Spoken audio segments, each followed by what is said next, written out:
Basically, a healthy digestive system, to make it simple word, is actually your gut is working very well.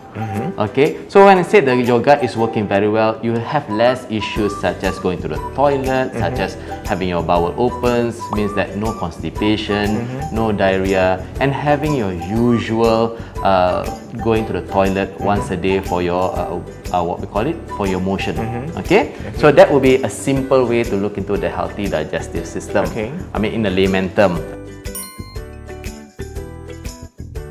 In fact, when you say about digestive issues, it's quite broad. There's so many diseases, sometimes from the peptic ulcers, from dyspepsia. That is a more scientific, what we call terminology.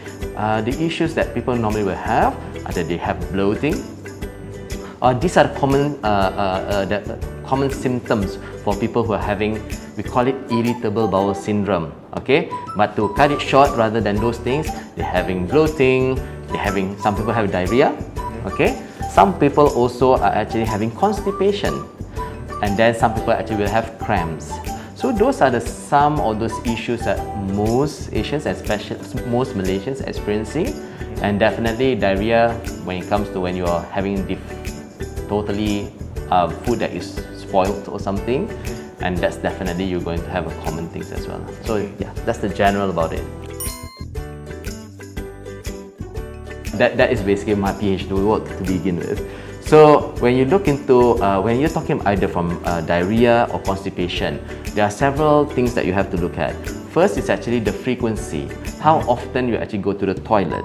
Either it's 2 times, 3 times, and normally those, if you are talking about for diarrhea, at least about 3 times per day, okay, not per week, okay? That's one. Second way is actually looking into the form of the stool. Okay, is it actually solid form or is it actually watery? And once it's watery, that's definitely one of them.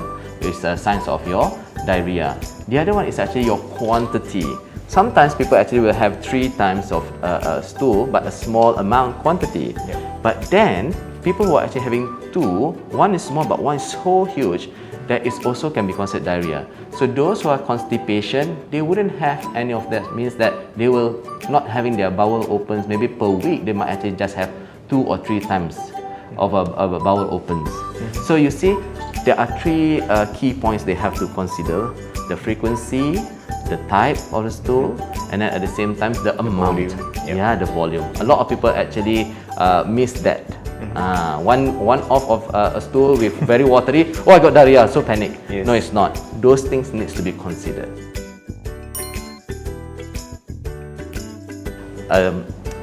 Basically, for prebiotics, there's 2 distinct definitions for that. Okay, but for prebiotics, it's pretty much, if it's an old terminology, it's considered as a fiber. Okay, but for fiber, basically, the fiber that going to increase the bacteria, which is the beneficial bacteria, the bifidobacteria, lactobacilli, those are the types of fiber that we consider as prebiotics. Okay, and normally these are the things that comes from a different type of fiber that cannot be digested until they reach the colon. They can come from onion, it can come from certain type of vegetables. So those are the original sources. However, when it comes to talking about probiotics, it's definitely the bacteria itself. Prebiotics is food for the bacteria, and probiotics is the bacteria itself. And the only thing is with probiotics, they must have certain dosage, means that certain amount for it to work.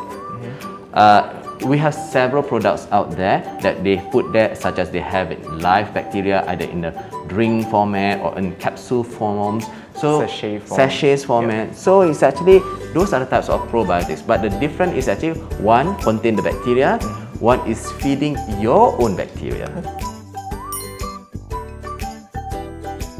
There's actually a lack of research when you're talking about probiotics in the natural foods.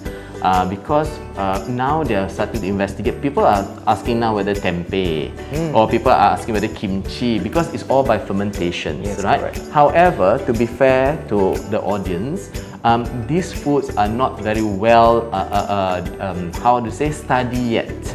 They have been doing a lot of studies just to show that it is acceptable, it's nice, but whether the amount that we take, even though for kimchi, should it be like half cup or things like that is not very well designed and conducted.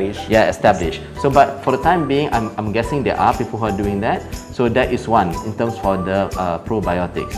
I'm sure this is actually a big area for the next 10 to 20 years. Right. But the other thing is actually your prebiotic that you mentioned, besides than just what we call onion, you can get it from your certain fruits or your leeks or your garlic as well, the normal that we are using. So studies have shown that basically, even though you're taking from vegetables, asparagus, if let's say that's from the Western, but for Asia mostly we're having from our onions and what we call it garlic just now.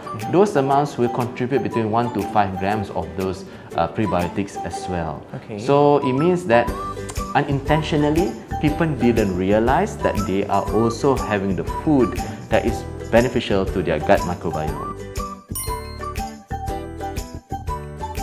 I'm sure there is actually going to be a bit of denaturation going to come, but not that I'm aware of the studies that really going to affect the prebiotics itself.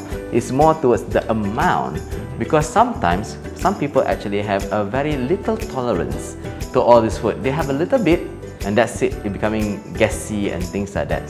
So for me, I wouldn't say they are very sensitive to heat, but I would say more is actually whether how much we can take from that. That is the thing.